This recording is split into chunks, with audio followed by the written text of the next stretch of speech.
Live from the BiffNet Studios World Headquarters in Spring, Texas, it's Barry on Deck.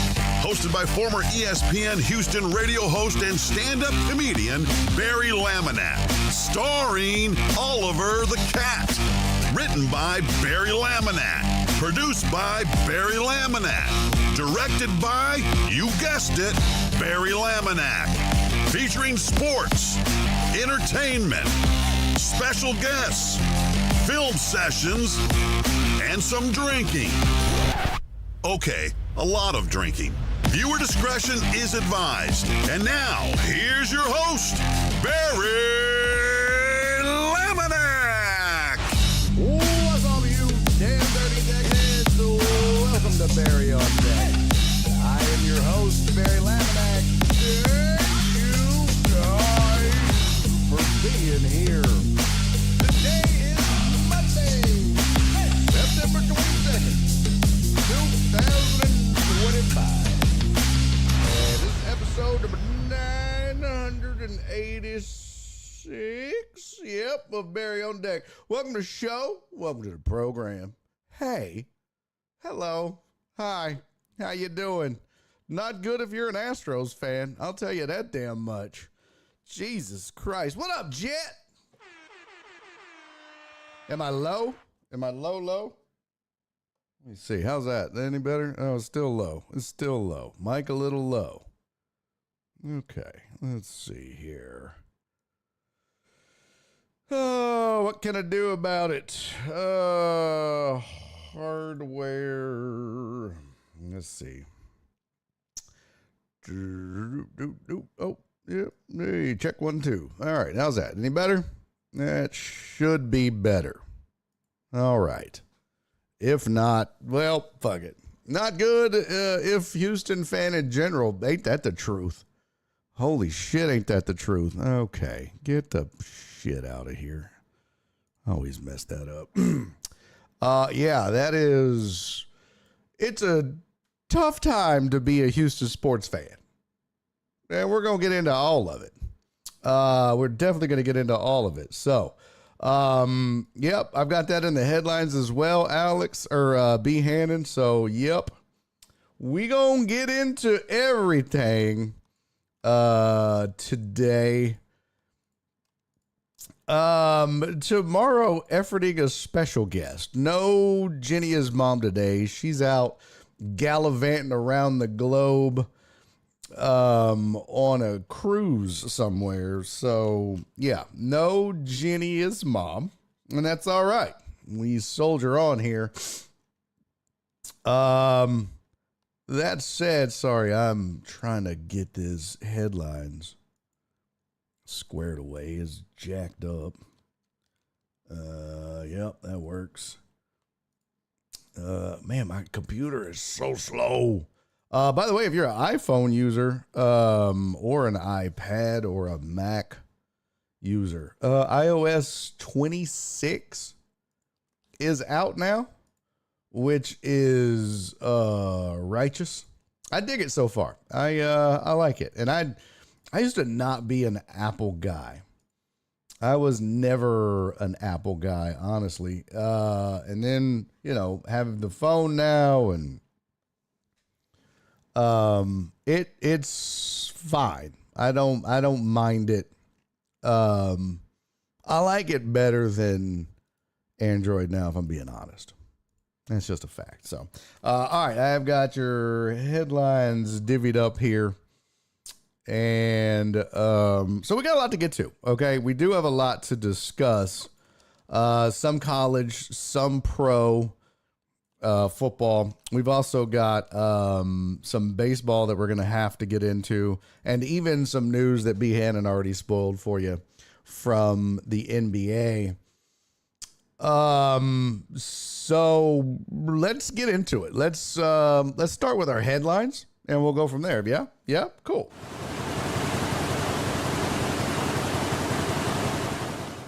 All right, this is sports headlines for the day.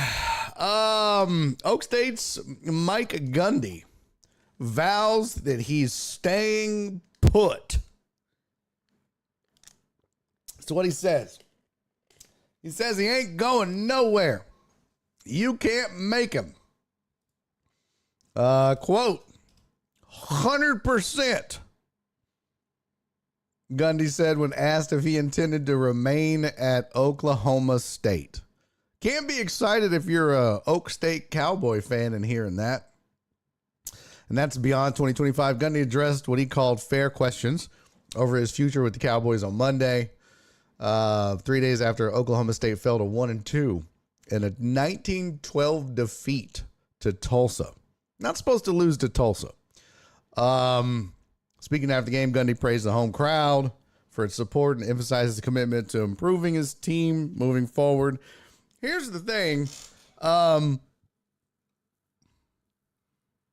It is, you have to remember that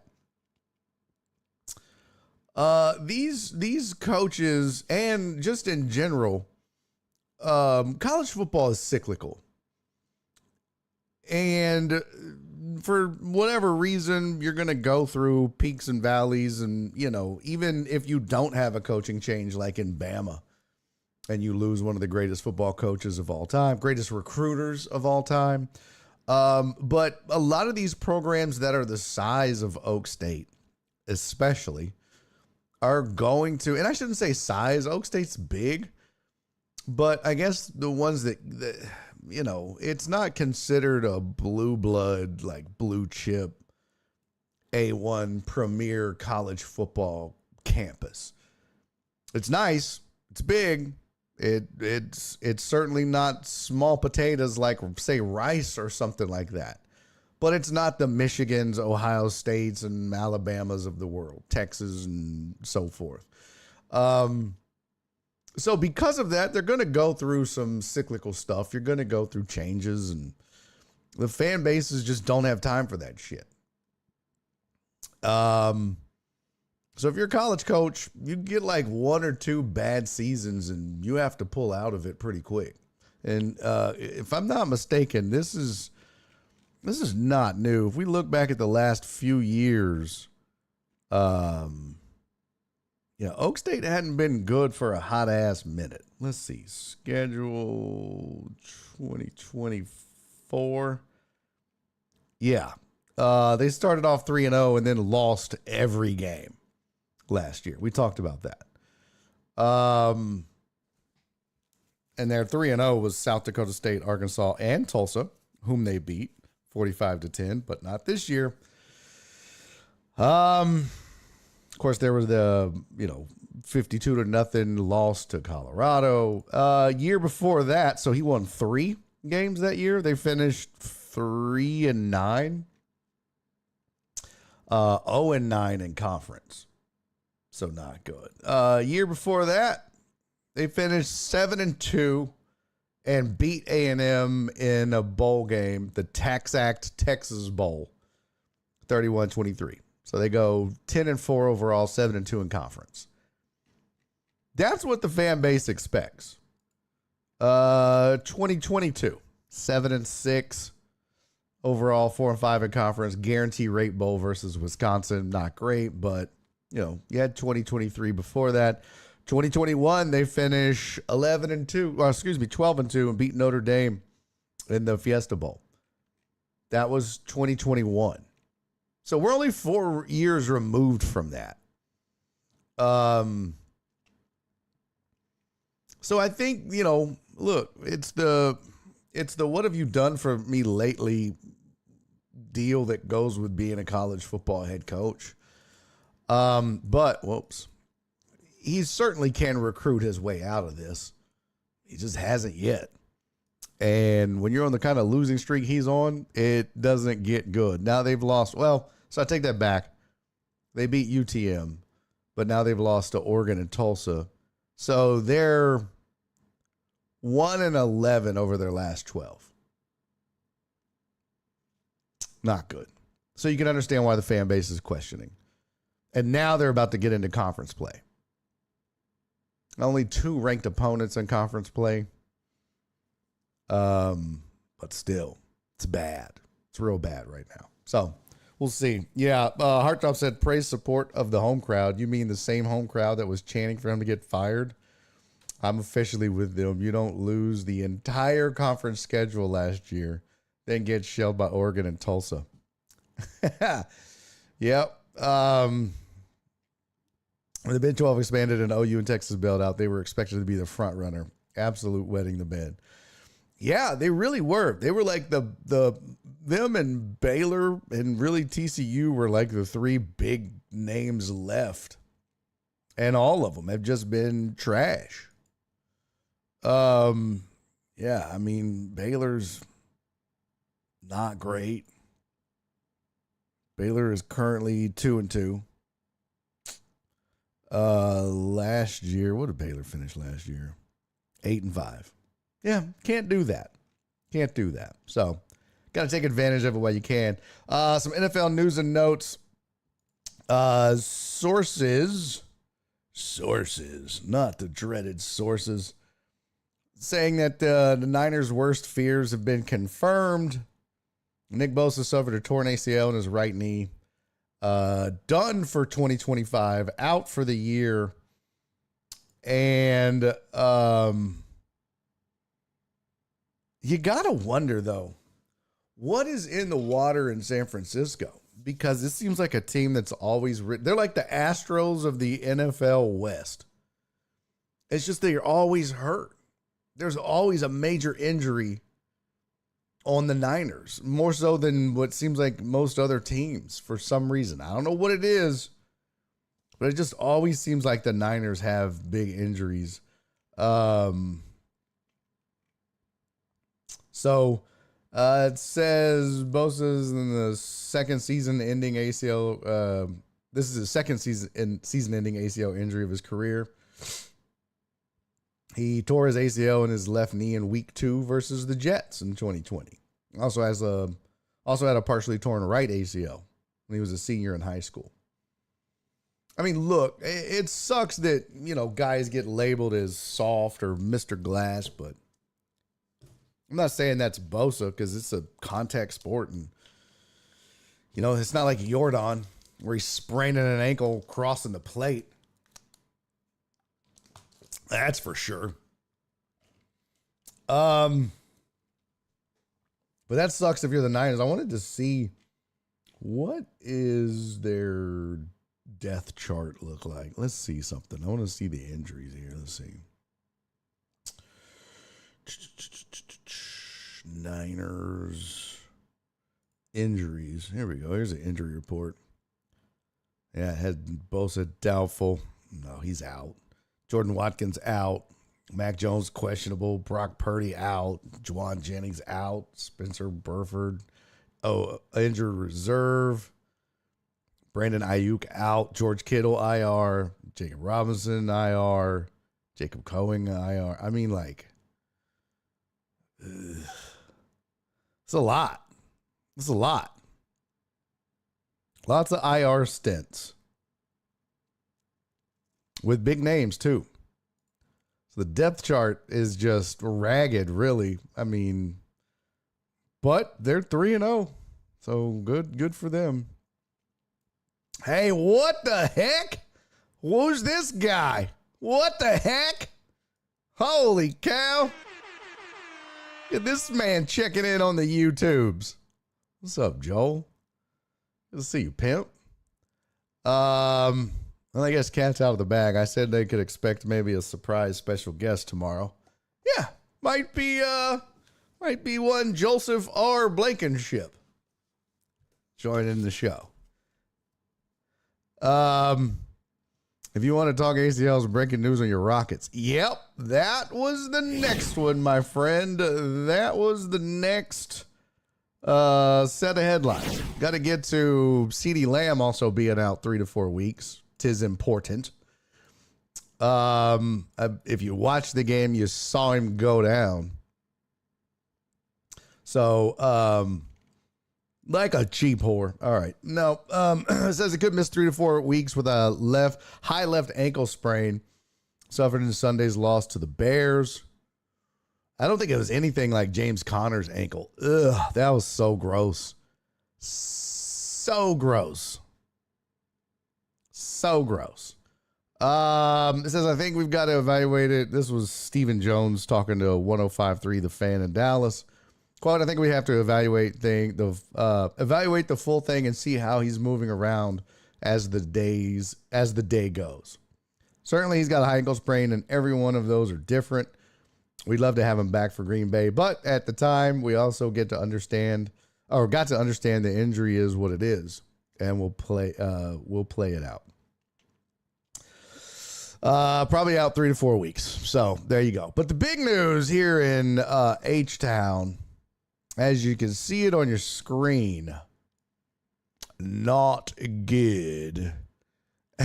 Tony said, I wish I'd never liked sports. It hurts. It hurts. It hurts when you see this kind of shit.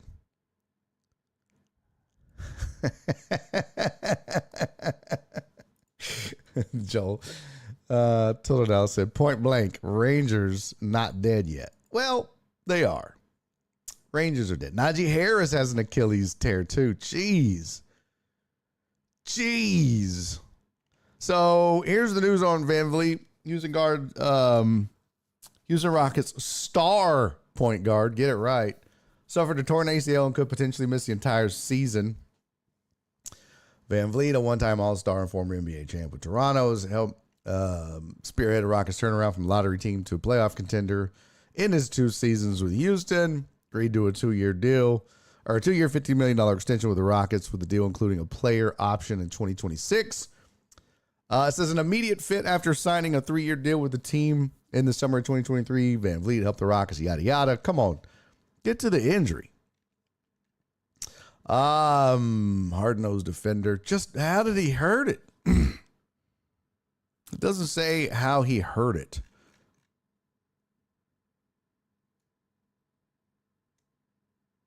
Yeah, this is just Shams Charania reporting, but there's no real source of telling me, at least on ESPN. Let's see if I can find something else. Fred Van Vliet's injury. He and the team are in the Bahamas. Oh, fantastic. Rockets NBA Finals odds remain unchanged despite Van Vliet injury. Well, so there's that. It's a big loss, though. It's certainly a big loss. Let's see. Where is the odds? May the odds forever be in your favor. DraftKings have the Rockets at plus 700.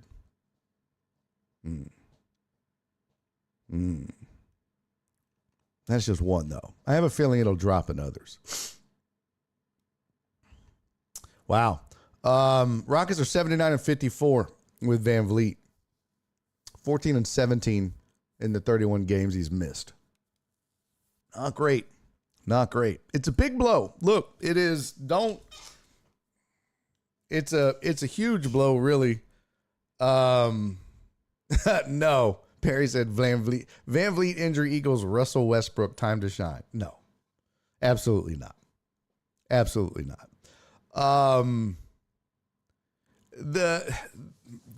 Here's the problem. And I mean, look, at some point Van Vliet was not your long-term solution at point guard. He did have the 2-year extension with the player option. But this just accelerates, like, really accelerates Reed Shepherd. And it's kind of, you know, what you had hoped is that Reed Shepherd could come in and play behind Van Vliet, but with, you know, having gotten some games under his belt last season, that, okay, we can ease him into more of a starter's role, more minutes. Well, you don't have that luxury now. Unless they go and get somebody off the market. Hey, what up, Sam? Good to see you, pimpin'. Yeah, I don't know that you need to go and get these retreads like Russell Westbrook or John Wall. Because you've got to remember, too, there's salary cap implications, but also it has to be a fit for the team, both stylistically, which Ime Udoka and his defense is going to require certain types of players. But it also has to be a fit,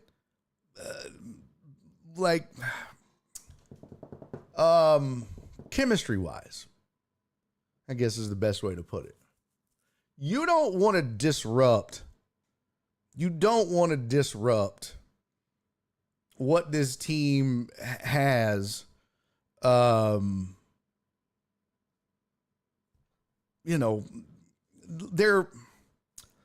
chemistry is good. They kind of are all rowing in the same direction. And I think when you introduce guys like Russell Westbrook, and Joel mentioned in the comments, avoid Pat Bev for reasons you just stated, Barry. These are guys who are not coming in like Fred knew that, okay, my job is to kind of steer this thing into a new direction and get them, kind of be that transitional point guard to get them from the James Harden era to the Alperen Şengün, Jalen Green, no longer there, but that kind of era, Amen Thompson thing. He's that transitional point guard until whoever it's going to be, Shepherd or, Amen Thompson, remember now, came in to be a point guard. So that was his role, but now it's like you have to, whatever moves you make, money is important, but you don't want to mess up this chemistry, and whoever you bring in has to want to play a role and take a backseat to these young guys, these young stars. I don't know that Westbrook is that guy. I don't know that Pat Bev is that guy. I'm not even sure John Wall is that guy. I think at this point you have to go out and get a non-superstar point guard that wants to run an offense. Doesn't want to try to go out, chasing a ring necessarily, but wants to run an offense. Is okay with, look, there's not enough ball to go around. You got KD, you've got, Alpre, you've got, there's not enough ball. And so your point guard, and Fred, I'm sure, was cool with it. But you got to make sure, and you add Russ to that, Russ is going to want to score. Pat Bev is going to at least play defense. But I just don't think he's like a great facilitator of an offense. You need a guy. That's what Fred is. Fred's okay with 12 to 14 a game, but leading the team in assists and being a leader when he's on the floor. So you need a guy like that. You're just going to get Timu Fred Van Vliet somewhere. Who that is or where that is, I don't know. We beat you to D. Russell. Yeah. Let's go look up Spot Track and pull up free agents. Let's see. NBA free agents. No, not 2025.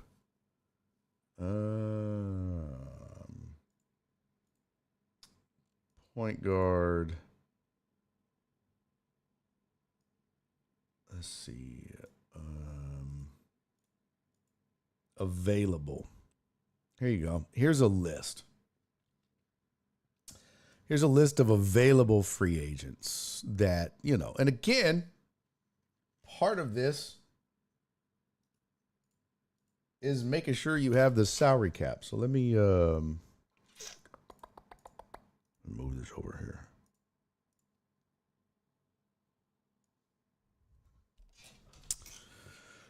Let's see, Rockets. Pull up their salary cap info.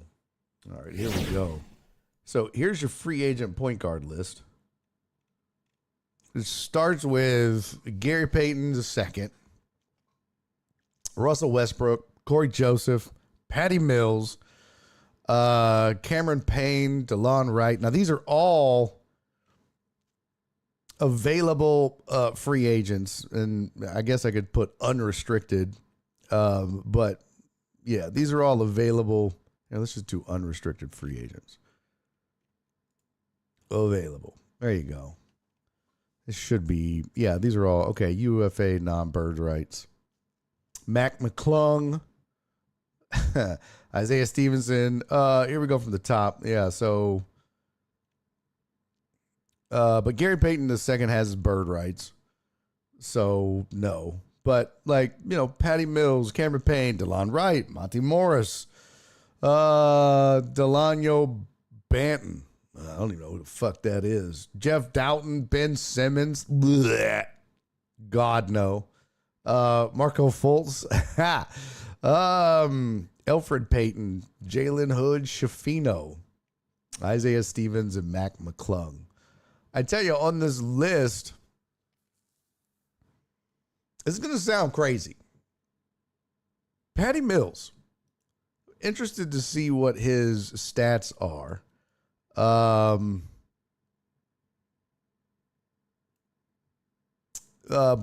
Joel said Payne is the only one that makes sense, and he played with KD, I think he meant, in Phoenix 2 seasons ago. Yeah, you have Holiday on the roster as well. But, I mean, so Cameron Payne is 31, 10 years of experience. Patty Mills is 37 with 16, but he's probably too old at 37. I didn't see that. Curious to see. Let's see what his stats are. Actually, I'm going to go over here. NBA. Seth Curry. Yeah. I don't see him on this list. Let's see. Let me go.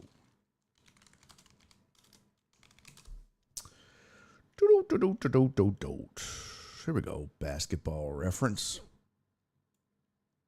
Just curious. Oh no, game log. Here we go. Last year, Patty Mills played for 2 teams, LA and Utah. 29 games, didn't start. Shot 37% from the field, 35% from 3-point range. Let's see. What was his scoring? He averaged 4 a game. Yeah, he probably didn't get a ton of minutes either. But you should be able to score more than 4 a game in Utah. But I'm guessing he didn't play a ton. Yeah, 15 minutes a game. But you know what? You don't need a scorer per se, as long as you have a facilitator. I don't know. He still can shoot decently. Well, no, he shot 27% in 2023. That sucks. From 3. But 36, 40, 37, 38, 39. I mean, Duke can shoot 38.5% from 3-point range for his career. 42% from the field. Obviously, he's not that anymore. But if you can get 35% from a point guard off the streets, Joe said Patty Mills could still go when his wheelchair is tuned up. Yeah, that's what I said, Walt. I mean, don't forget and don't sleep on the fact that Ahmed Thompson was supposed to be a point guard. And KD can handle those duties as well. But like I said, and like Joel said, Reed Shepherd is on an accelerated timeline now. And he just has to do his thing. But I still think you need the depth. And I think you need a veteran who has been there, done that. And that's part of what the appeal of Patty Mills is. It's almost like Uncle Green, right? Like, at least he can tutor and mentor and, be there. And not that a lot of these cats can't, but you just wonder, if some of them will be motivated like they should. 3.3 million is a lot, though, for Patty Mills. I don't think he would get that, but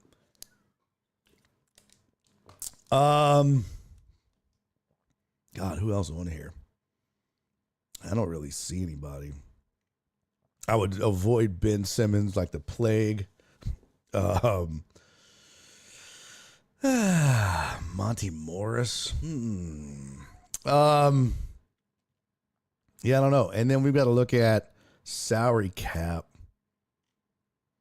Rockets have, well, they're negative $48 million.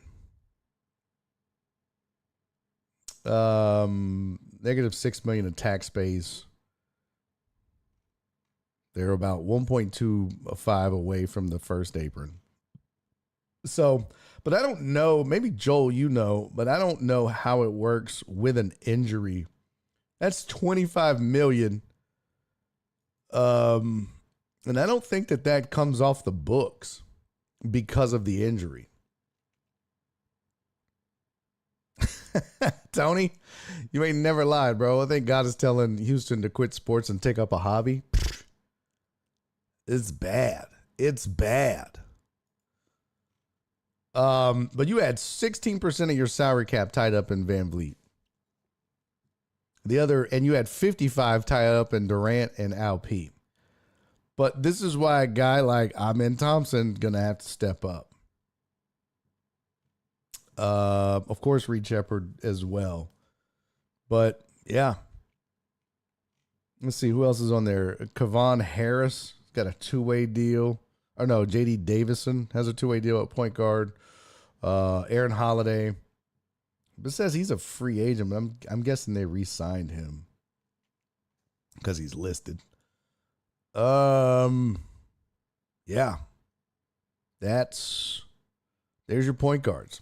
Reed Shepard, Amen Thompson, and Aaron Holiday.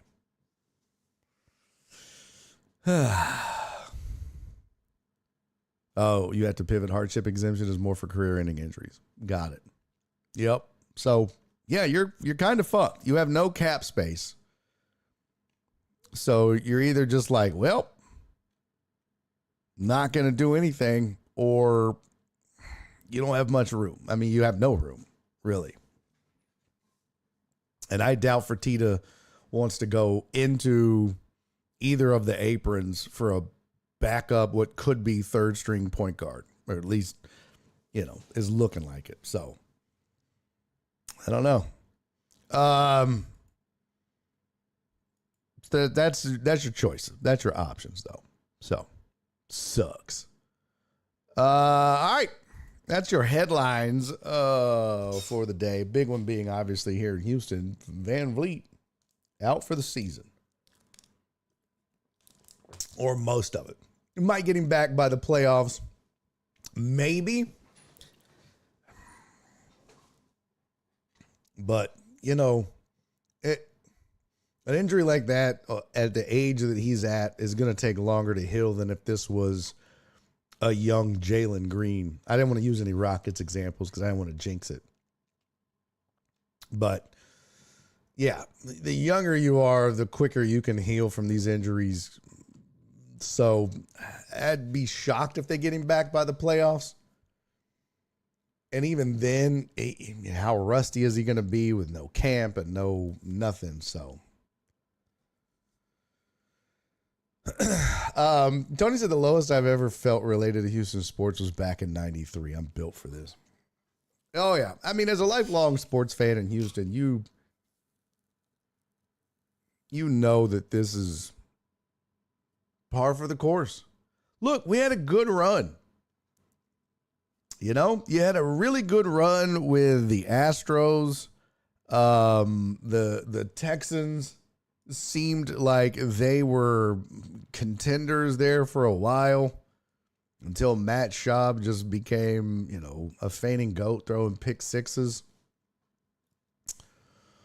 So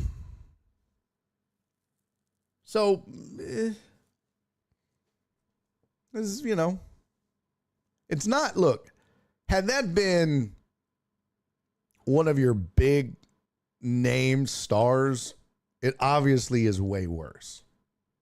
Hey, what up, Jacob? Good to see you, pimpin'. No, I'm not enjoying the Texas heat. No, God, no. But yeah, if this has been, and I don't want to say their names out loud because, again, I don't want to jinx it. But if this had been one of the 2 or 3 guys that are the preeminent stars on this team, it's a lot different. It sucks because you needed Van Vliet, I think, to facilitate and get the ball into everybody's hands. And, he does what Ime wants and all that. Ain't there. Ain't going to happen. Let's talk a little baseball for a moment. Now that we got the headlines out of the way. Nope, wrong one. Let's talk a little baseball for a moment. Because Astros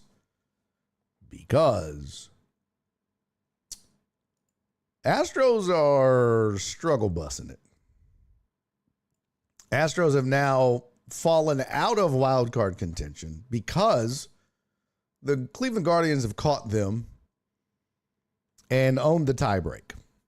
Mariners have swept the Astros after the Astros won the silver boot. Well, whoop-de-shit. That's going to be their this is their Lakers in-season tournament banner. As it stands right now, Astros sit 3 games back of Seattle with 6 games to go. Okay. We can look at the games, but it ain't pretty. Here's the standings. Astros got 6 games. Mariners have, I believe, also 6, or do they have 7? Yeah, they have 6. And, somebody you got to take into account now is Cleveland, who is only a game back of Detroit, who's lost 6 in a row. And Cleveland's schedule, they've got Detroit and Texas. Cleveland is going to be playing for their playoff lives against Detroit. Texas will be eliminated by then. But really, this series could be make or break, not just for Cleveland, but for the Astros as well. And I would love to tell you that the good news is the Astros are playing the Oakland Athletics. That is not good news. This team, for some reason, does not play well against Oakland. It just doesn't. And that was, in my opinion, your opportunity to, put a stamp on the season. All you had to do was at least just win 1 against the Mariners, because that one negates one of those losses, and you really only lose a game at that point. But you can't get swept. You wanted 2 out of 3. You wanted to win 2 out of 3, but you can't get swept. That's just, you just couldn't afford to get swept. I think that's wrong, Flip. Mine says 18, and it's gone up to 22. So it just, people come and go, but that's wrong. Yeah, it's definitely not 4 viewers. Maybe on YouTube. Oh no, YouTube's got 13. So that's what? 18 and 13, 31 people watching. What's up, Spoon? So that's part of the problem, though, is that you're playing the A's. The A's are pretty good. Here's the season series. Where is it? Yeah, here you go. They've lost 3-1 to the A's. They beat them 13-3, beat them 11-4, lost 6-4. That should be 4 out of 5. Yeah, 1,300. That's right, total Dallas. You should have won 3 out of 4 at least. But now you go on the road for 3. Oh, no, that's more than that. Hold on. There we go. I was like, that can't be right. There's no Astros home games. Athletics lead the series 6-4. Yeah. Not good. Not good. Even when they had them at home here in July, you can see that was June. So July, A's beat them 5-2, 15-3, 5-1, and 7-1. That's a sweep at home. Not great. And you're going on the road, but it's not looking good. And then you get the Angels. Now, the Mariners do have to play the Dodgers, who you really have to check. Are the Dodgers fighting for their playoff lives? No, they've clinched. Now, do they want to lose 3 in a row to San Diego and lose the division? No. Let me see. What do those two teams have? Not back.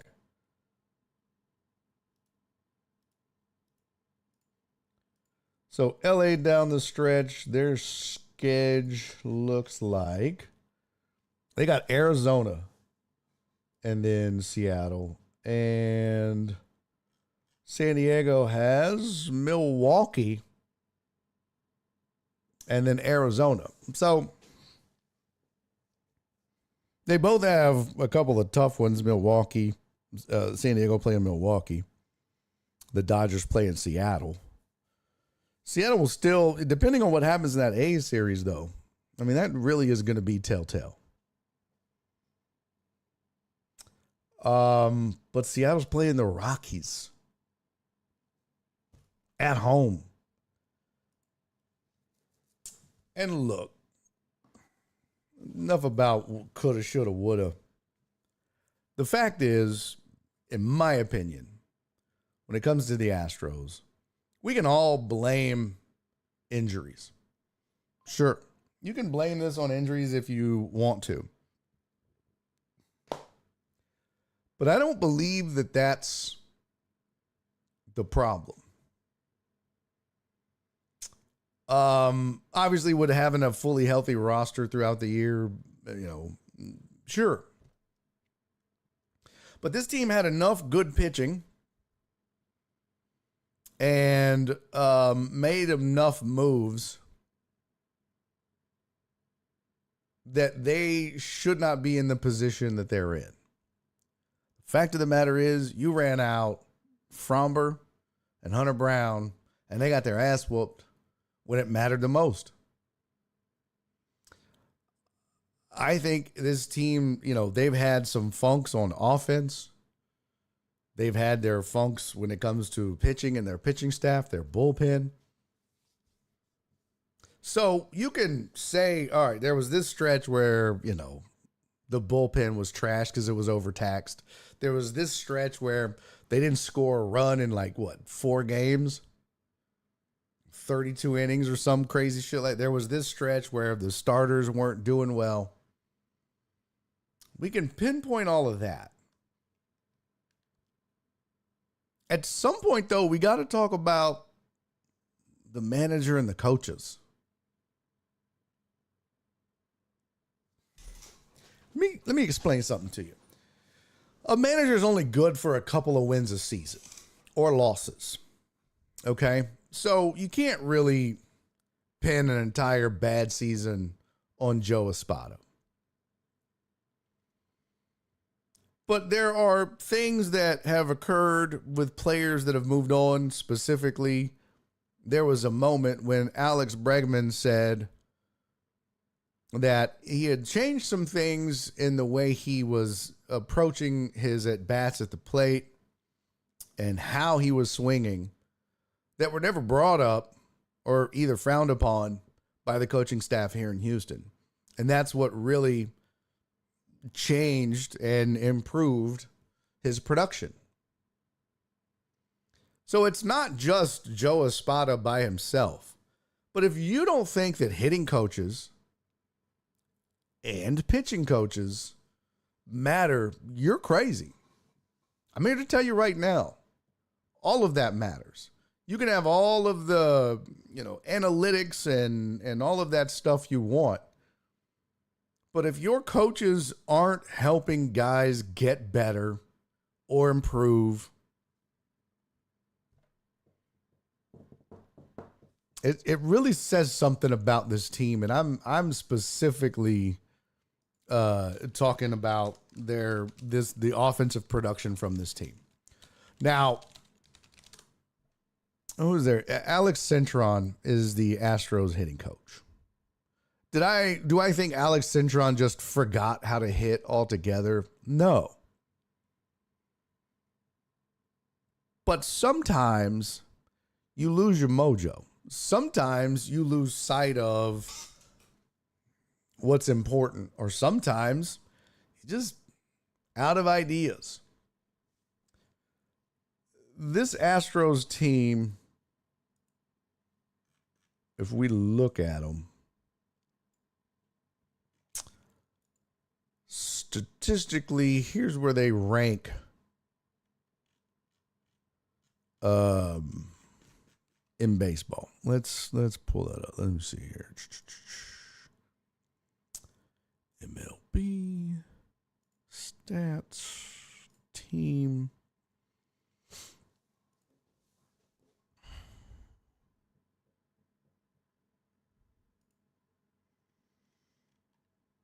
As a team, the Astros are 23rd in baseball in runs scored.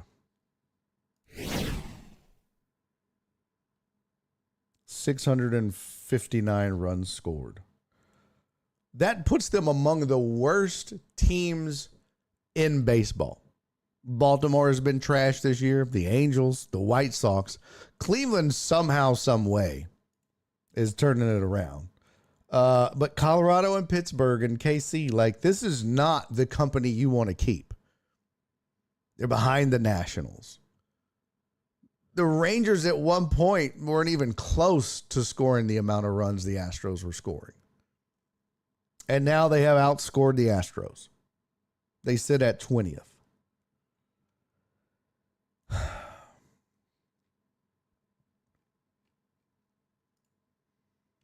OPS, this team is 15th, so they're like middle of the pack. Now, is some of that injury related? Yeah, sure. When you don't have a Yordan in your lineup for most of the season, Isaac Paredes was carrying the team before he got hurt.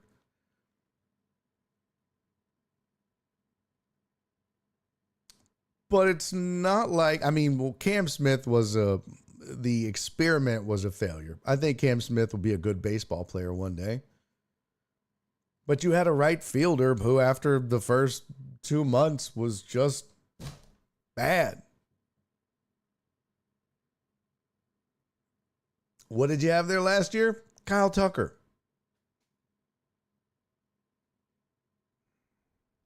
You go out and you get Correa, but it really didn't amount to anything with everything else that was going on with this team. And that's just from a hitting perspective.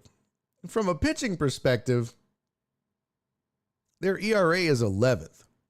At one point, this team was like top 3. At one point, the Astros had one of the best ERAs in baseball. They were leading the league in like complete games, which it looks like they still are. They've got 3. Cincinnati has 4. But their bullpen has been shoddy. They carry a whip of 1.22, which is good. Still getting a ton of strikeouts.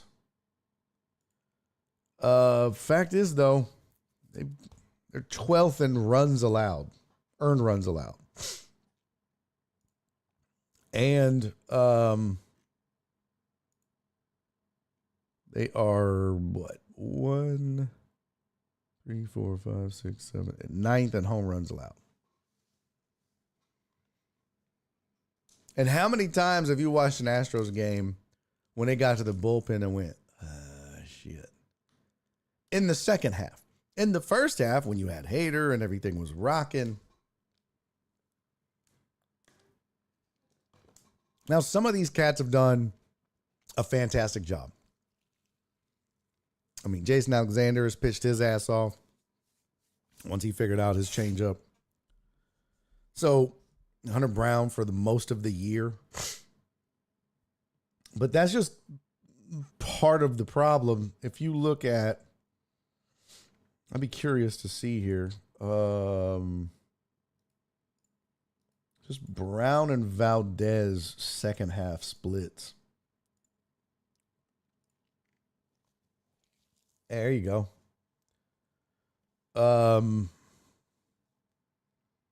ERA by month for Brown, 3.87, 293, 119. July he had a 5.54 ERA.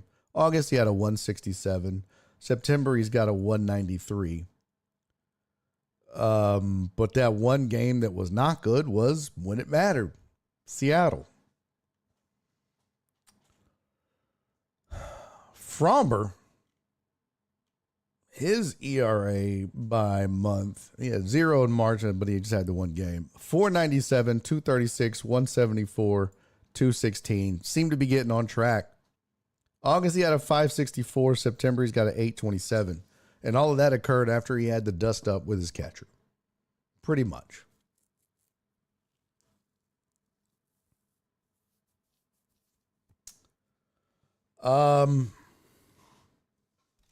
So I think there's equal parts blame to go around. But the thing that I haven't seen a lot of people mentioning is, one, obviously, and Joel talked about this a lot on his show, but this is a team that couldn't stay healthy. The most injuries, the most IL stints in baseball history for one team in one season. The Astros own another record. Not one you want to own. Not one you want to own. Now, are these injury-plagued guys? Well, Isaac Paredes kind of is. Yordan Alvarez kind of is. Surprised Correa's not out. But it's just been kind of, the arm injuries, and we talked about it on this show once. Walt brought it up. Who would you take in a 7-game series, the injured list or the starters? At one point, I would take the injured list. So there's plenty of blame to go around. I think at the end of the season, this team has to take a look at coaching staff, manager, the team, I won't say team doctors, but the entire team training staff. And I think you move on from Fromber Valdez because he's a head case. And you got to get a little younger. You need to reload. I hate to say this, but it might be time for a rebuild. If this is the future, they've got talent, and this is why I say that's a loaded team on paper. Sans injuries. I keep going back to the coaching staff.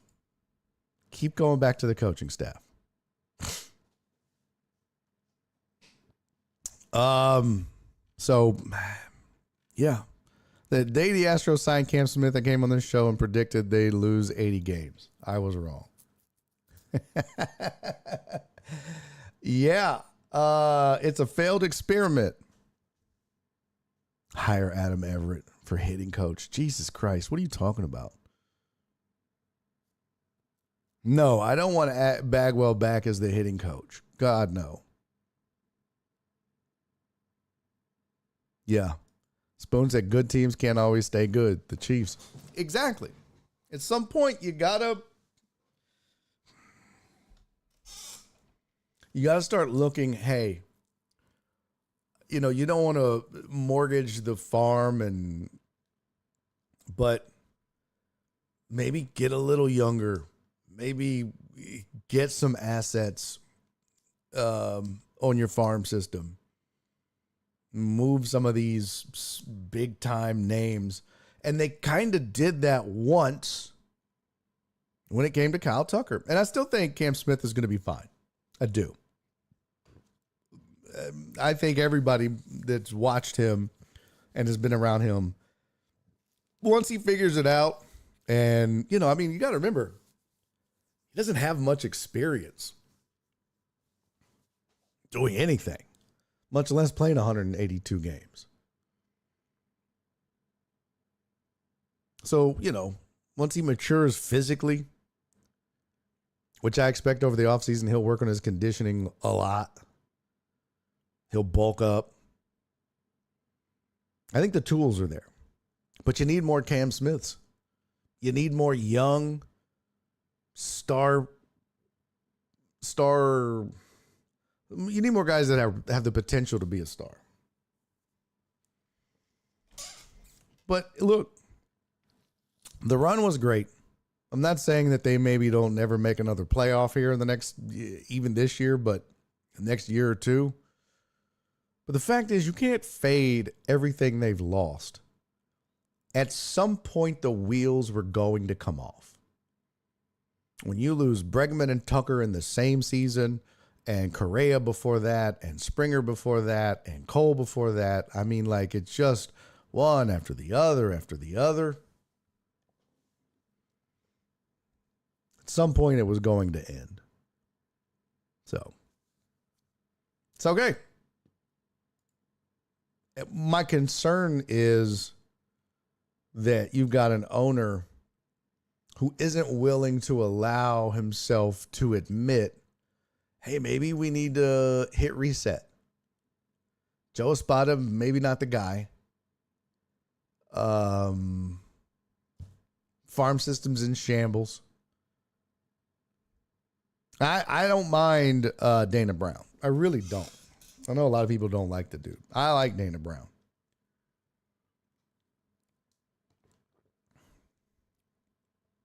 But let him work his magic. Let him rebuild this team like he built Atlanta. That's why you brought him in. But he needs that time. It's going to take a couple years. But if anybody can do it, he can do it. He's got the track record of doing so.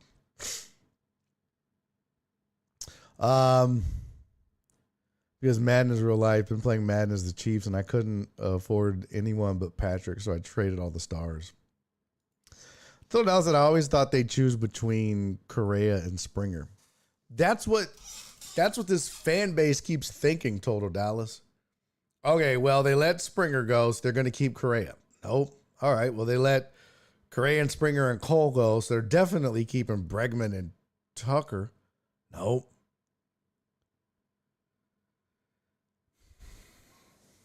I mean, you have a whole all-star team that has walked. You can't fade that. You can lose a star. You can't lose all your stars and keep one aging star or two with Jordan who can't stay healthy and expect to maintain a championship level, which they've done, but you can't do it forever. And I'm not, y'all know me, I'm not one of those doom and gloom guys, but this does not look good. This does not look good. And I liked the moves that they made at the deadline. I did.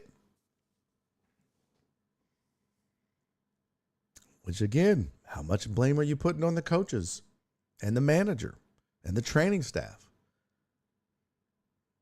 The roster's not bad. Something's up. So, something got to give. All right, let's talk a little college foosball. Let's switch things up a little bit. What time is it? 4:36. Yeah, let's see. Astronauts won how many World Series? Why would they change the formula? Because the formula has been predicated on a deep farm system. So remember, before they've won 2 World Series and what was it, 8, 9, 7 ALCSs back to back? Before that, they were a 100-loss team in 2014 and 2013 and 2012. How many 100-loss seasons did they have in a row? So they were building a farm system. What up, Robert? That allowed them or that was the base of the formula.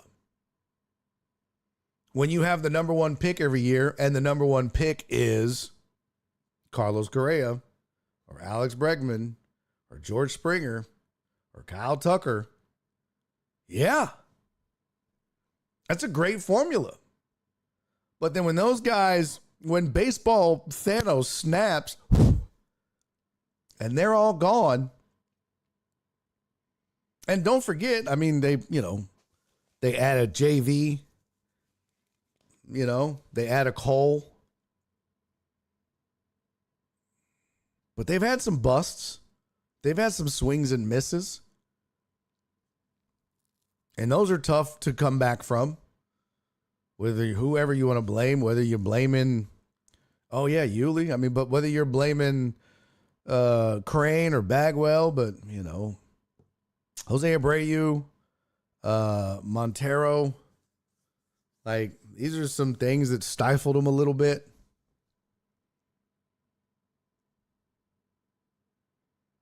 So you can't deplete a farm system, throw bad money at washed up stars or guys that are the Kelvin Cato of the Astros like Montero, and expect to keep winning.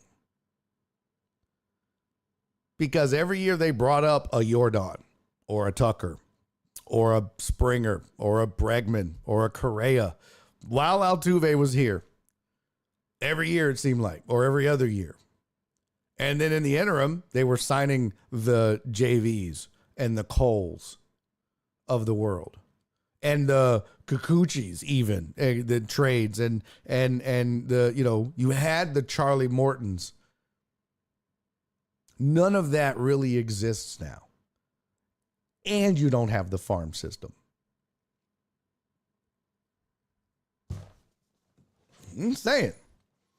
You got to remember, Perry, when it comes to that formula was built and implemented by two guys that are no longer here, and Jeff Luhnow and AJ Hinch.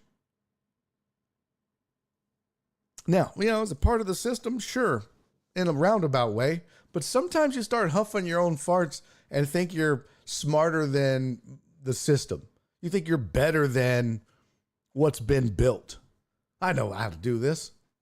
I mean, Dana Brown, don't get me wrong. Again, I like the guy, but he's just not the same. He's not cut from the same cloth that a Jeff Luhnow is. They're different. He still built a winner and a World Series champion in Atlanta, but it was done a different way. It's not the same formula. So, it sucks.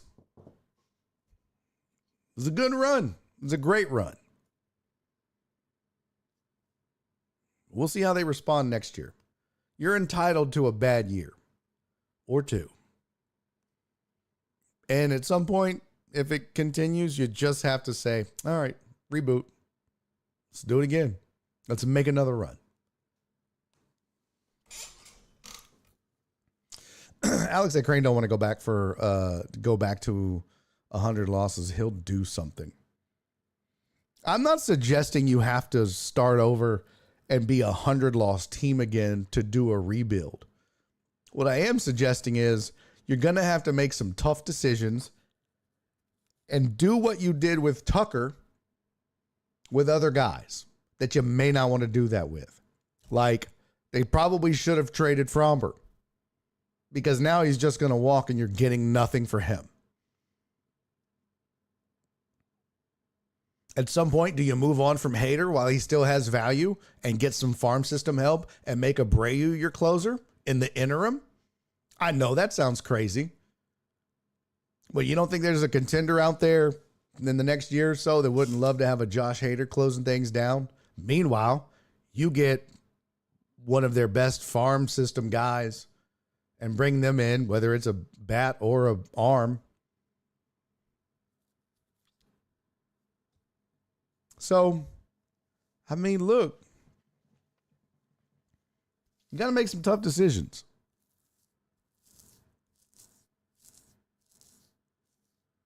No, Alex said Abreu didn't look great as a closer. You're right, but he also was thrusted into it in the middle of the season.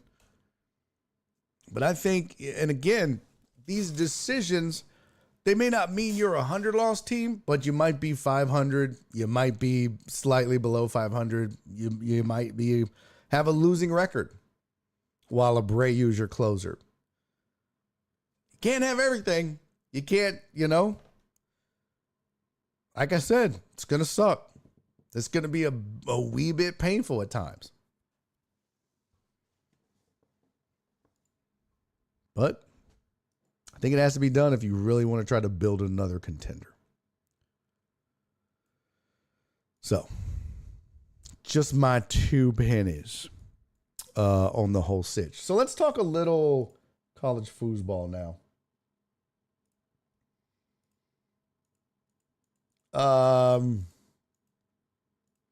I will say one thing that I'm happy about is that I don't have to see Notre Dame jump up 50 spots.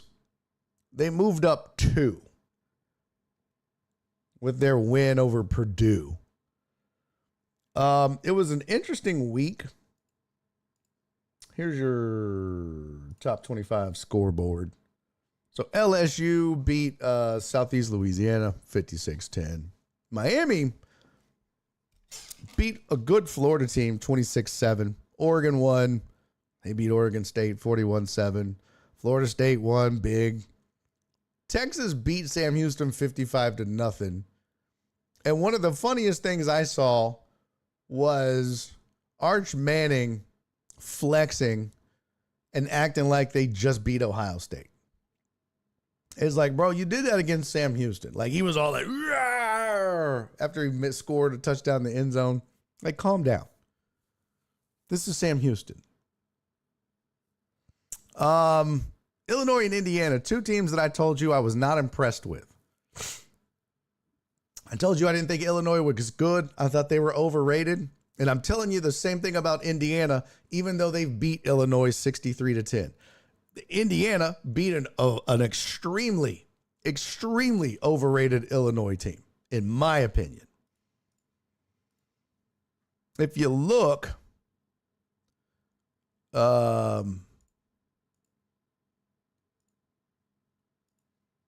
Illinois hadn't really done anything. They had wins over WIU, Duke, and what is this? Who's that? Western Michigan? So Western Illinois, Western Michigan, and Duke. And the media felt the need to put them in the top 10. For what?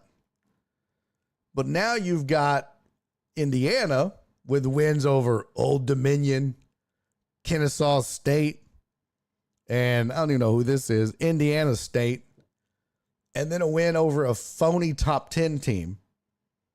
Oh, I don't even know if Illinois should have been top 20. Maybe not even top 25. Okay, you can put them in at the bottom. Put them at 24. But I'm telling you, this is about to happen to Indiana just like it's happened to Illinois. They're about to get exposed. And it could be from Iowa, although I doubt it because Iowa can't score for shit. It will most certainly be against Oregon. So right now, Indiana jumps up 8 spots with that win over a fake-ass Illinois team who falls 14 spots to 23, which is about where they should have been to begin with. So you got Indiana now at 11. Ain't no way you're convincing me Indiana is one of the top 11 teams in football. Ole Miss would beat them. Tennessee would beat them.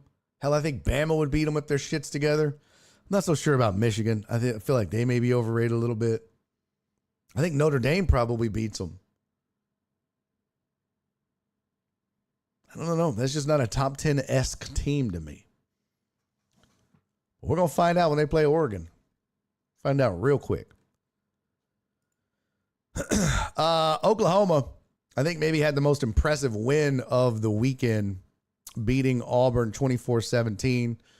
I saw a quote from the game. Somebody asked OU's quarterback. I forget his damn name. That's why I'm looking it up right now. Oh shit, where is it? Here we go. Yeah, this cat, John Mateer. Somebody asked him, "What's the difference between you and Johnny Manziel?" And his answer was, "I'm going to church tomorrow."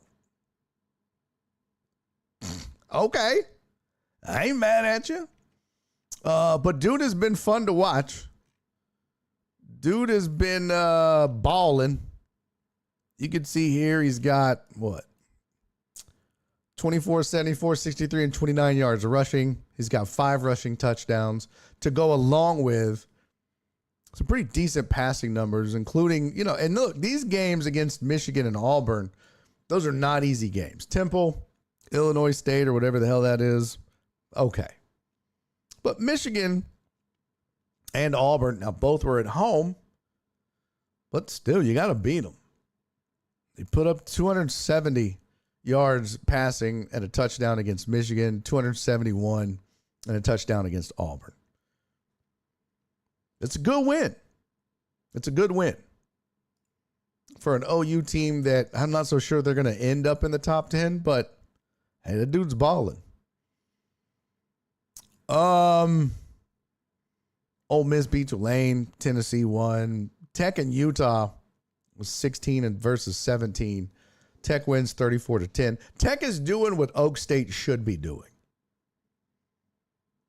Beating up decent to bad teams in a poor Big 12. Georgia Tech beat Temple. Vandy won. Michigan barely beats Nebraska. And in a game that I thought would be flipped, but South Carolina doesn't do what I thought they would do. The rest of the day kind of panned out like I thought it would. But Notre Dame beats Purdue. I was really hoping Purdue would win that just so we didn't have to see Notre Dame in the top 25 anymore. And then USC beats Michigan in the battle of the weird headdress football. So in your top 25, here's your top 10. Ohio State, Miami moves up 2 spots after beating Florida. They're now second. Penn State third. LSU fourth. Both of those teams drop a spot. Georgia stays at 5. Oregon stays at 6. OU moves up 4 spots to 7. Florida State dropped a spot to number 8. A&M doesn't play and moves up to the top 10, as it should have been. At number 9, ahead of Texas, who is the only one-loss team in the top 10. So they beat Sam Houston 55-0 and fall 2 spots. Found that interesting. Indiana jumps 8. They're at 11. Texas Tech is 12 now. They moved up 5 spots. Ole Miss stayed the same at 13. Iowa State 14 fell 2 spots. Tennessee 15. Georgia Tech 16 moved up. Bama dropped even more. They dropped 3 spots to 17 now. Vandy moved up 2. Michigan moved up 2 to 19. Mizzou moved up 3 to 20. USC up 4 to 21. Notre Dame moved up 2 spots. They're now 1-2 and still in the top 25. Even with a undefeated TCU, undefeated BYU, and a 1-loss Illinois team. Notre Dame at 1-2. I still think they would beat those teams. But come on, man. You're 1-2. They don't deserve to be in the top 25. But Illinois 23, TCU 24, BYU 25, making their, or they weren't ranked last week, I should say. So there you go. So that's your AP top 25. Coaches poll, a little bit different, but they still have Texas at 7, A&M at 9, Notre Dame at 21. Yeah, we'll see. Pretty interesting. Pretty interesting weekend of football. No great games. What does it say? Shutters in Army PTSD. Been very busy work-wise, and I needed it. That's good, Dre. Heartthrob shutters in Oregon PTSD. Yeah. Look, say what you want about the transfer portal. Say what you want about NIL. It's made college football a lot more even.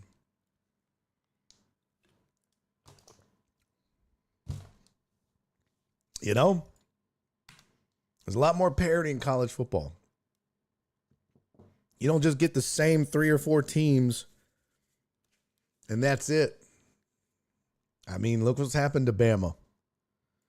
Georgia was on the brink, it seems. I like it. I like this kind of parity. I do. I think it's good. This is how it should have been for a long time.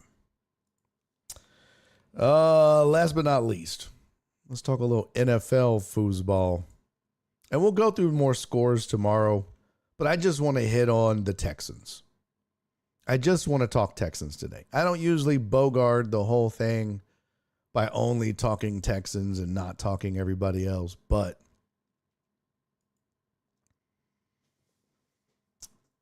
this is a problem. This is a big problem. And there's 2 people that I blame for this. DeMeco Ryans, I think it starts and ends with him, and CJ Stroud. I said last week this Texans offense doesn't deserve the defense that plays for them.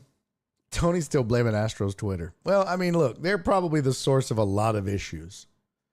I don't know if the Texans being 0-3 is one of them.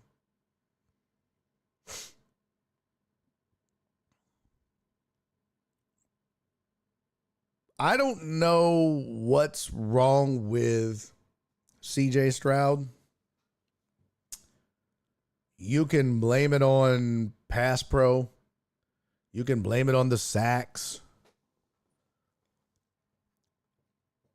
The fact of the matter is that even when he has time, he's just not accurate. There were a couple of deep balls that he just flat out missed. There was a couple of out routes in the flat that he's just missing. Bubble screen, basically a screen to Chubb that he just throws at his feet. Now, is he sped up? Is he, a little gun shy because he's under so much duress and getting hit so much? Yes. But guess what? Welcome to the NFL. This shit's going to happen. And I keep going back to it. But he has got to learn how to operate better in the pocket. I just think he's got to learn how to. It's not going to be a perfect pocket. I get it. But my God, Cisco says he blames Sage Rosenfels for not saging the city. That's a big part of it. No, it's not time to put in Mills. If there's anyone on this team that's less accurate than CJ Stroud, it's Davis Mills. It's not time to replace Stroud. You need to fix him. And look, what's crazy is they were keeping 2 tight end sets. They were running, 11 personnel. 22 personnel, and couldn't do it. It's just, you can't do that. You have 2 guys out running routes.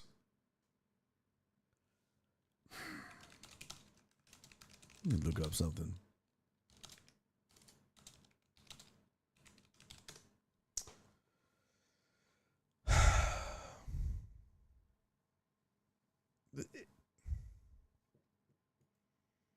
This is a team that, where'd it go? There we go. Offensively, they are dead last in scoring at 12.7. They've been outscored by Atlanta. They've been outscored by Cleveland. They've been outscored by New Orleans on average per game. Through 3 games, they have a total of 802 yards of total offense. The only teams that have less is Pittsburgh. I won't even count Detroit and Baltimore because they haven't played yet. And Detroit almost has that many in 2 games. But the only teams with less total yards that have played 3 games is Pittsburgh, Tennessee, and Cincinnati. And Cincinnati doesn't have Joe Burrow for a game and a half. Tennessee is just bad right now. They're basically Tony Pollard, and that's it, because Cam Ward's a rookie and trying to learn how to play. And Pittsburgh.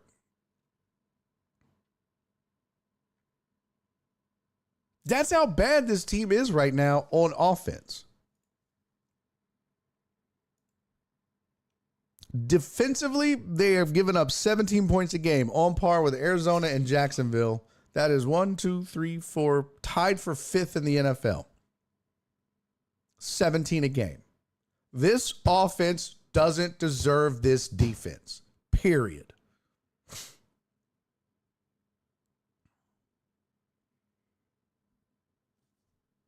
They're allowing 109 yards a game, but when your offense is constantly punting,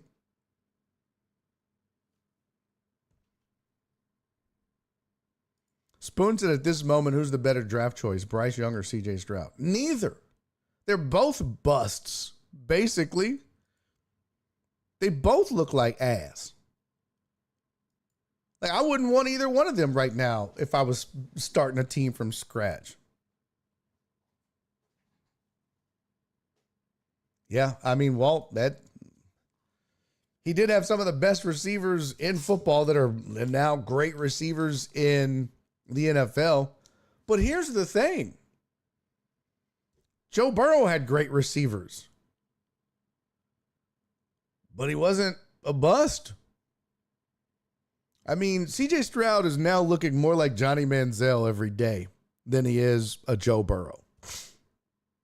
And for a guy who won Rookie of the Year, what? I will say, he doesn't deserve 100% of the blame. And D'Amico Ryans deserves quite a bit of the blame. Nick Caserio does as well. With their inability to protect the passer, if you look at what Chicago has done, the one thing that Chicago was committed to doing, along with getting weapons for Caleb Williams, was to shore up the offensive line.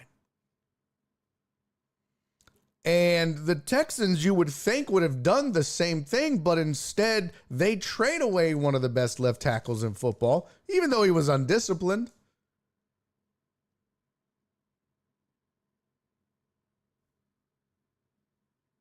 And here we are. I mean, look, there's no Kenyon Green necessarily on this team that we've identified yet. But goddamn, this team is bad.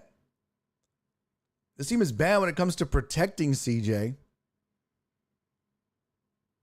And CJ's bad when it comes to doing the things that he needs to do. They both share the blame to me. A lot of people want to give CJ a pass and blame the O-line. A lot of people just want to blame CJ and say, hey, it's hard to block anybody in the NFL. It's both of their faults. I think CJ's holding on to the ball too long. I don't think he knows how to maneuver in the pocket and become a pocket passer. Or he's just scared to at this point, which I can't say I blame him. But there's enough blame to go around here. And I don't even think you can call it play calling. I mean, this is a team that took the lead twice with about 2 minutes to go. Well, no, I should say that. Not twice. Will they have 4 or 5 minutes to go against Jacksonville, who then went down and scored, but left them 2 minutes to go down, and CJ throws an INT, woefully underthrown ball. Now, the ball was tipped. It wasn't his fault. In that particular case, that was the O-line's fault. And he stood in the pocket and tried to make that pass, so credit to him. But we got to look at the body of work. It ain't good. It ain't good. And I blame CJ. I blame the O-line. But I also blame D'Amico Ryans, man. This team isn't as disciplined as it needs to be. And he needs to own that too. Now, special teams has been amazing. The defense has been amazing. They still lack discipline. Where is this team in regards to turnovers? They're a -3. Dallas and Miami are -5. The Jets, Cleveland, and Cincinnati are -4. New England and Houston are -3. So there's your bottom 1, 2, 3, 4, 5, 6, 7. Houston is 7th, tied for 7th worst in the NFL in turnover differential. That's discipline.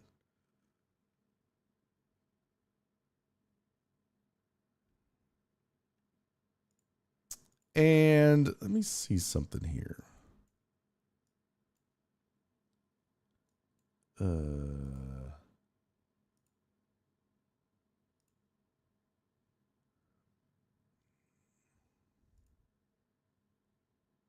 CJ Stroud has been sacked 8 times.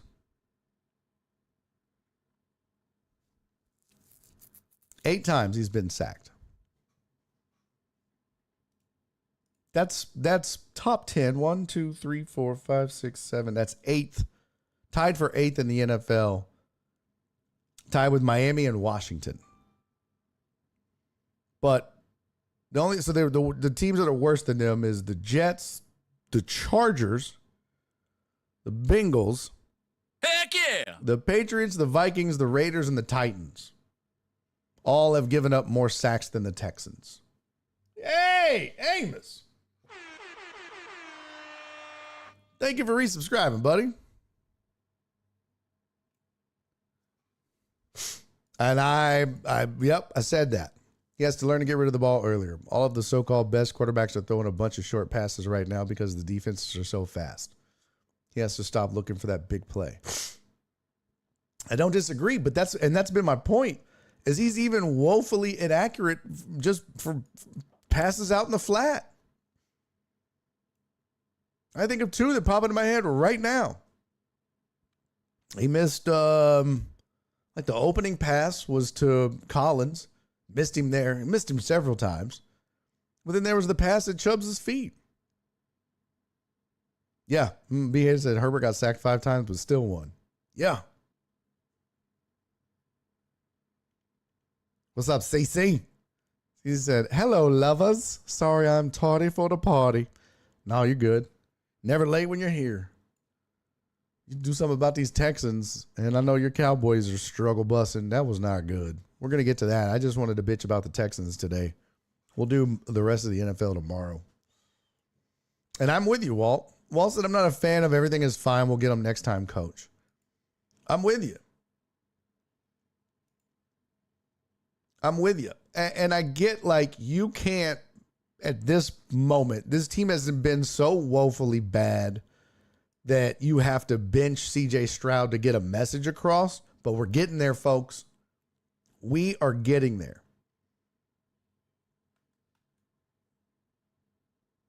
That's close.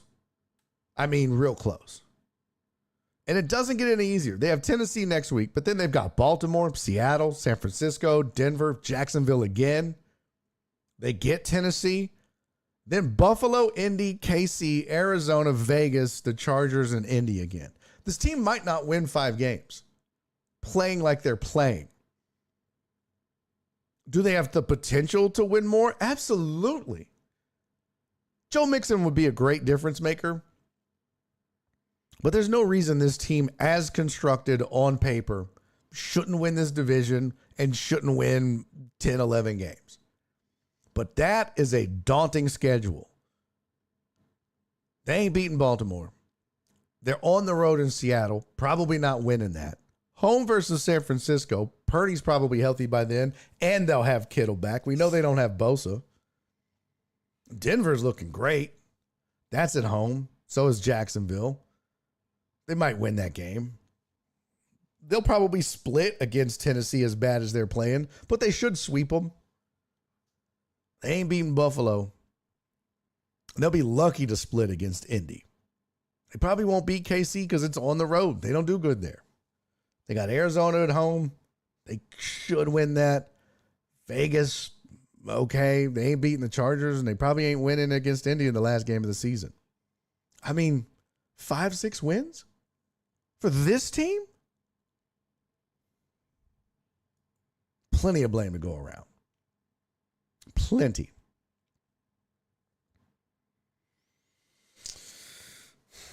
Not good. Tony said my revised Texans record 14-3.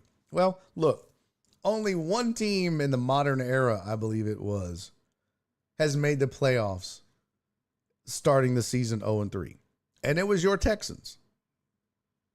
It was the Bill O'Brien-led Texans. Let's see.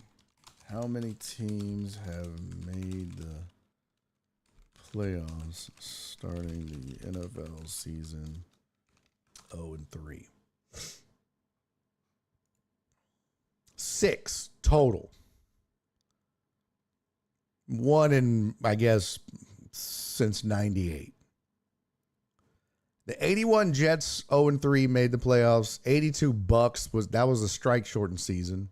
The 92 Chargers, 95 Lions, 98 Bills, and the 2018 Texans.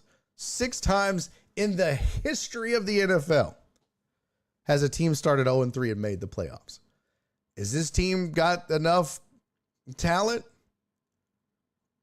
Sure. But not with CJ Stroud playing like he's playing. And not with them being as undisciplined as they are again.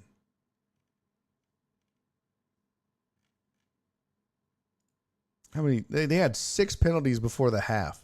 They ended with 7. That's still a lot. Jacksonville had 9. How do you not beat a team with 9 penalties? I can tell you. 3 turnovers. A fumble lost and 2 interceptions. That's how. Time of possession was pretty much equal. Rushing yards were equal. Jacksonville threw for 205 yards. Texans 184. 13 drives apiece. Texans 1-1 on 4th down. Jacksonville 0 for 1.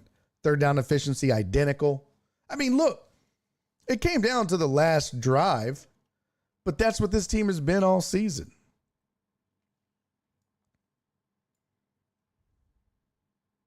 Danny Dimes looks legit. Yeah, that's crazy. That's what's crazy. Daniel Jones is ball. He's this year's Sam Darnold for sure.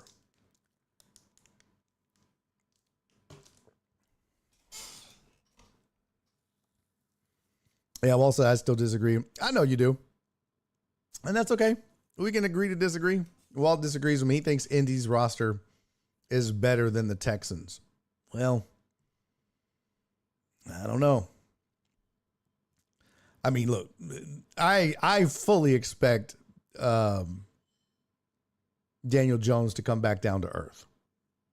And maybe he doesn't. Maybe he has a Sam Darnold year like last year and, you know. But that team is Jonathan Taylor but he's balling. He's balling his ass off. And maybe he's, you know, rededicated himself and learned, and he's a new man. We've seen what a coaching change and shit like that can do for a player. I mean, you look at Baker Mayfield, the Sam Darnolds of the world. These are guys who've left and gone on to different situations and thrived. And maybe this is his situation. Flip said, if they go 3-15, is it time to draft a quarterback? It's a great question, Flip. It's a great question. And do you know what? You want to know my honest answer? No, it's not. It's not necessarily time to draft a quarterback. Who's going to protect him? Who's going to protect the guy? I don't give a fuck who you put on this team right now. Then, short of a guy like Tom Brady, they're probably not getting shit done. The fact of the matter is, this team has to solely focus on getting better up front on the O-line. Period. I mean, Irsay looks like he could be a player, but he's just out there rolling around with a bunch of dudes, man. I don't give a shit who you put back there. They're going to get killed. I don't need to see Arch Manning's side throwing ass on this team. I mean, he can throw bad. I mean, he's wildly inaccurate thus far. Don't need that. Chiefs have a right tackle we'd love to see in Houston. That's just it. You don't need to get somebody's trash.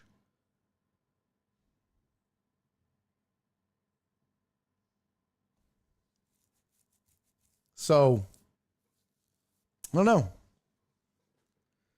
This team has got to focus on the O-line. Come trade deadline or in the draft. But boy, it's going to be a miserable fucking season if it's in the draft.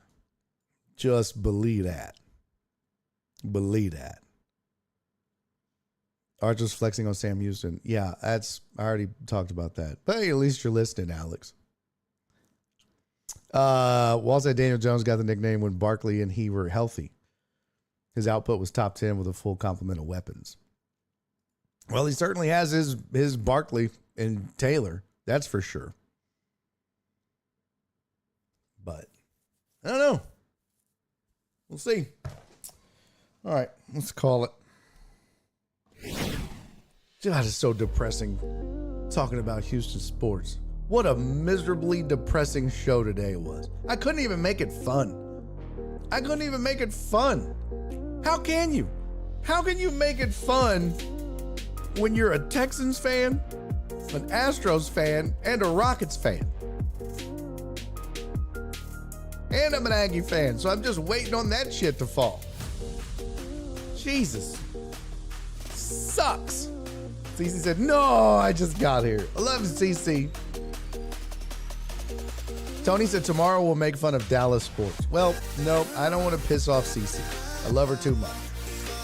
I will piss off Total Dallas. I love him, but he deserves it. Thank you, Flip. Thank you, Alex. I do not feel the same. I feel like it was a poor effort on my part today. It was a bad show. I never get comfortable with just straight sports, but sometimes you got to do it. And you can't even make it fun. For fuck's sake.